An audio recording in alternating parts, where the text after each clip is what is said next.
Lundi 16 février 2026. La volonté de Dieu pour tes finances, la croissance. Le livre du Deutéronome chapitre 8, le verset 13. Je suis votre frère, votre serviteur, le docteur Esson Obiang-Gilbert. Bonjour et bienvenue sur Impact Siloé, votre chaîne évangélique où la foi devient conscience, discipline et impact réel dans la vie quotidienne. Aujourd'hui, nous abordons un sujet sensible, parfois mal compris, parfois même culpabilisant dans l'Église. La croissance financière est-elle vraiment la volonté de Dieu? Certains pensent que Dieu veut seulement que nous survivions.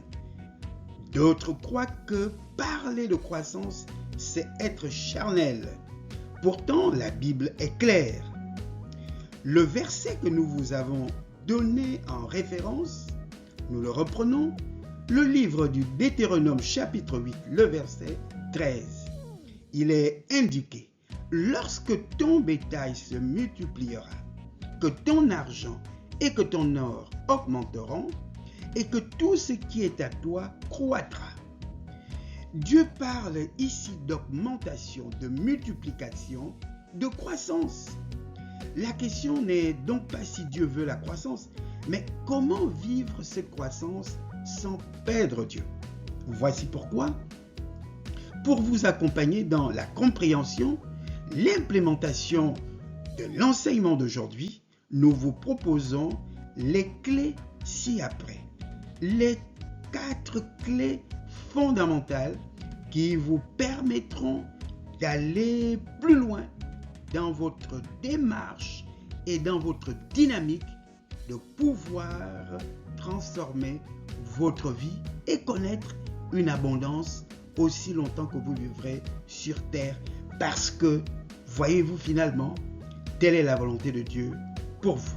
Clé numéro 1. La croissance financière fait partie du plan de Dieu. Dieu ne présente pas la croissance comme un accident, mais plutôt comme une conséquence normale de l'obéissance à ses lois, à ses principes et du travail. L'obéissance à ces lois, c'est-à-dire implémenter des valeurs d'éthique, d'intégrité, de probité, de sainteté, d'honnêteté dans le travail, c'est-à-dire même dans l'entrepreneuriat. Depuis Abraham jusqu'à Salomon, la bénédiction de Dieu incluait la multiplication, l'augmentation, la stabilité matérielle. Le problème n'a jamais été l'abondance, mais le cœur de l'homme dans l'abondance. Dieu n'a aucun problème à nous bénir et à nous faire connaître l'abondance. D'ailleurs, Joseph l'a expérimenté lorsqu'il a été placé à la tête du pays de l'Égypte. Mais il a su, grâce à la sagesse de Dieu, à l'intégrité, à la probité, mener à terme et avec succès cette période de vaches maigres. Dieu n'est pas contre ta progression. Il est contre la déconnexion spirituelle qui peut l'accompagner. Nous l'avons déjà relevé à plusieurs reprises ici, chers frères et sœurs, que plusieurs d'entre nous, pour peu qu'ils aient accès à quelques avantages de ce monde, tournent le dos à une vie de piété, tournent le dos à une vie d'intégrité, tournent le dos à une vie de sainteté. Ils se considèrent comme étant des éléments qui ont été façonnés par le système du monde. Bien-aimé, qu'il n'en soit pas ainsi. Pour chacun d'entre nous, nous avons déjà fait cette prière-là à Dieu, pour chacun d'entre vous. Clé numéro 2. La croissance sans conscience spirituelle devient un danger. Juste après le Deutéronome, le chapitre 8, le verset 13, Dieu avertit. Au verset 14, « Prends garde que ton cœur ne s'élève et que tu n'oublies l'Éternel ton Dieu. » La croissance révèle ce que nous portons à l'intérieur. Humilité ou orgueil, reconnaissance ou autosuffisance, fidélité ou oubli de Dieu. Ce n'est pas la richesse qui éloigne de Dieu, c'est l'illusion que nous n'avons plus besoin de Dieu. Voici pourquoi il nous met en garde. Au verset 18, il nous dit que c'est lui qui nous donnera la capacité de pouvoir acquérir les richesses, de pouvoir être dans la prospérité. Et au verset que nous avons lu, le 14, que prends garde que ton cœur ne s'élève et que tu n'oublies l'Éternel ton Dieu, parce que c'est une tentation réelle. Plusieurs d'entre nous mènent une vie de sainteté apparente parce qu'ils sont dans la pauvreté. Ils n'ont pas les moyens de pécher. Ils n'ont pas les moyens de mener une vie qu'ils imitent, qu'ils convoitent auprès des païens. Oui, bien-aimés. Et lorsqu'ils accèdent à un semblant de prospérité financière, et directement, ils accomplissent tous les desseins qu'ils avaient emmagasinés pendant leur temps de pauvreté. Bien-aimés, remettons-nous en cause et faisons une autopsie de qui nous sommes en réalité. Dans tout ce que nous sommes en train de vous dire, bien-aimés, chers frères et sœurs, il y a une logique. Parce que certains d'entre nous ont expérimenté cette croissance-là, ce processus-là. Partir d'une vie de pauvreté à une vie d'abondance. C'est un processus. Et ce processus s'implémente dans le principe EPHA. Être, faire et avoir. Vous ne pouvez rien faire qui soit contraire à votre identité, à qui vous êtes. On reconnaît toujours l'arbre à travers ses fruits. Vous ne pouvez pas être intègre si vous ne l'êtes pas en réalité. L'argent ne vient pas vous rendre bon ou mauvais, non. Si vous n'avez jamais appris à être généreux, si vous n'avez jamais appris à être humble, le fait d'avoir un véhicule vous rendra plus noir que la couleur même de la voiture, parce que votre cœur sera noir, le mauvais cœur, très méchant.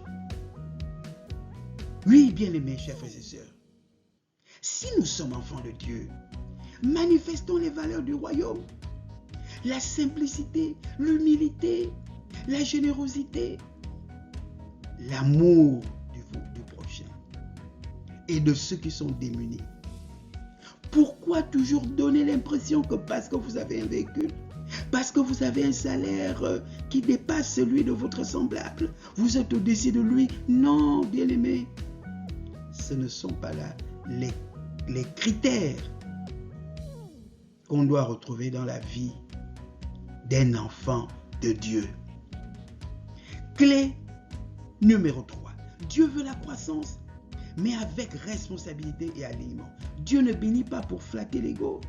Il bénit pour tester la fidélité, élargir la capacité de gestion, augmenter l'impact. Le verset 18 que nous avons relevé tout à l'heure.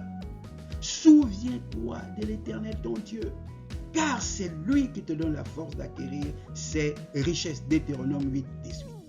La croissance selon Dieu implique la reconnaissance de la source, la discipline, l'obéissance, la bonne gestion.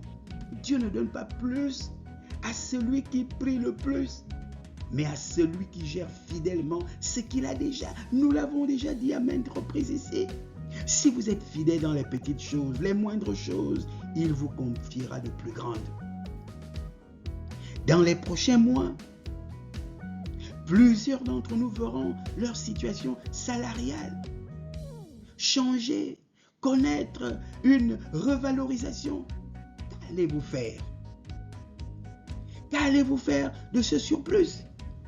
Mais n'oubliez pas, la vision, l'objectif d'impact de Siloé pour chacun d'entre nous en cette année 2026, quel que soit le degré de bénédiction, le niveau de bénédiction que Dieu vous accordera, vous devez semer parce que 2027 n'est plus loin. 2027, vous ne devez plus dépendre du seul salaire de chaque fin du mois, mais plutôt être une source qui a des revenus qui nous permettent d'atteindre la liberté financière. Alors, bien-aimés, comme quatrième clé, la vraie croissance glorifie Dieu et bénit les autres. Quand Dieu te fait croître, ce n'est pas seulement pour ton confort, mais pour ton témoignage, ton influence, ton leadership, ton impact. Une croissance qui glorifie Dieu ne te rend pas arrogant, orgueilleux, fanfaron, être au-dessus de tous. Non. Être indispensable. Non.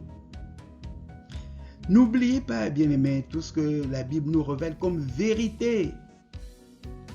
Que la vie d'un homme ne dépend pas de ses biens furtifs dans l'abondance. Tu peux être dans l'abondance aujourd'hui et être dans la précarité demain.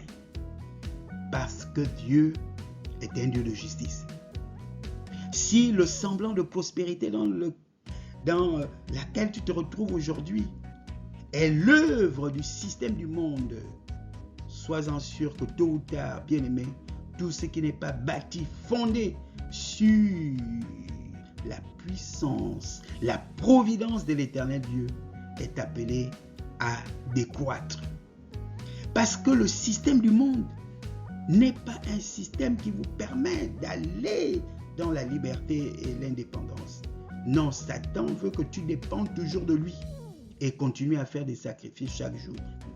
Or, le Seigneur veut, et il le dit clairement, qu'il a prévu pour nous des projets de paix, des projets d'espérance et d'abondance. Oui, c'est cela que le Seigneur nous promet. Et si nous marchons conformément à sa parole et à sa volonté, nous pouvons vous garantir, bien-aimés, que tôt ou tard, vous allez connaître une vie épanouie. Parce que le Seigneur, ce qu'il dit par sa bouche, il le réalise par ses mains. Alors, bien-aimés, la croissance que le Seigneur nous permet confirme l'alliance, mais ne remplace jamais Dieu. Dieu est à la base de notre prospérité, ou devrait être à la base de notre prospérité. En conclusion, bien-aimés, chers frères et sœurs, Dieu veut ta croissance financière, mais il veut surtout que ta croissance ne t'éloigne pas de lui. Ne t'aveugle pas. Ne devienne pas ton identité. Tu ne t'identifies pas par rapport à quelques avantages que tu as.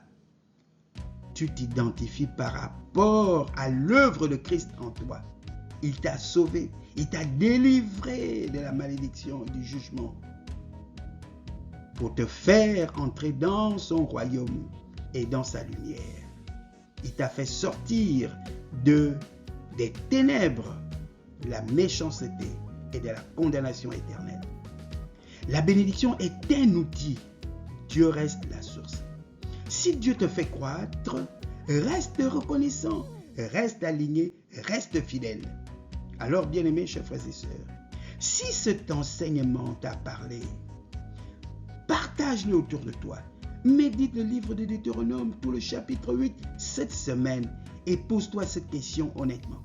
Si Dieu m'augmente dans les prochains mois, mon cœur sera-t-il plus proche de lui ou plus distant?